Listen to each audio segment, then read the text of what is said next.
ரீசெண்டா கர்மா பத்தி ஒரு வீடியோ போட்டேன். அதுல இருந்து நெறைய பேர் நெறைய விஷயங்கள கேட்குறீங்க அப்படின்றதுனால, அடுத்தடுத்து அந்த டாபிக்ல நெறைய வீடியோஸ் போட வேண்டியது இருக்கு. ஒரு கதை கூட சொல்லியிருந்தேன். அது என்னோட கதை கிடையாது. சோஷியல் மீடியால பார்த்தேன் அப்படின்னு சொல்லிட்டு. அது எவ்வளோ பேருக்கு புரிஞ்சதுன்னு எனக்கு தெரியல.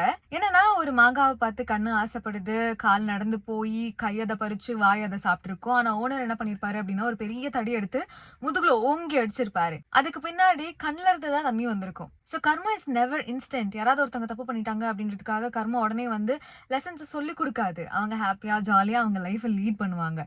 ரைட்டான டைம்ல, ரைட்டான விஷயம் மூலமா தான் கர்மா வந்து லெசன சொல்லிக் குடுக்கும். ஃபார் எக்ஸாம்பிள் அந்த கர்மா அந்த பெர்சன தான் கஷ்டப்படுத்தி லெசன் சொல்லிக் குடுக்கணும்ன்ற அவசியம் கிடையாது. சில நேரங்கள்ல நம்மள யாராவது ரொம்ப ஹர்ட் பண்ணியிருந்திருப்பாங்க. ரொம்ப காயப்படுத்தி இருந்திருப்பாங்க. ஆனா அது அவங்களுக்கு புரியவே புரியாது. அத அவங்க உணர்ந்திருக்கவும் மாட்டாங்க. ஆனா அவங்களுக்குன்னு குழந்தைங்க வரும்போது, அந்த குழந்தைங்க அதே விஷயத்த கோ த்ரூ பண்ணும்போது தான் அவங்க ரியலைஸ் பண்ணுவாங்க. சோ அந்த மாதிரி ஏதோ ஒரு வகையில அந்த லெசன் அவங்களுக்கு போய் சேரும். சிலருக்கு அவங்க அத அனுபவிக்கிறத விட, அவங்களுக்கு க்ளோஸா இருக்கிறவங்க அத அனுபவிக்கும்போது தான் அவங்களுக்கு வலி ஜாஸ்தியா இருக்கும். சோ கர்மா நோஸ் எக்ஸாக்ட்டா எப்போ, யார் மூலமா, இல்ல எப்படி அவங்களுக்கு லெசன கத்துக் குடுக்கணும் அப்படின்னு சொல்லிட்டு. கர்மா அப்படின்றது வந்து பழி வாங்குறது கிடையாது. It's about teaching the lesson, realisation.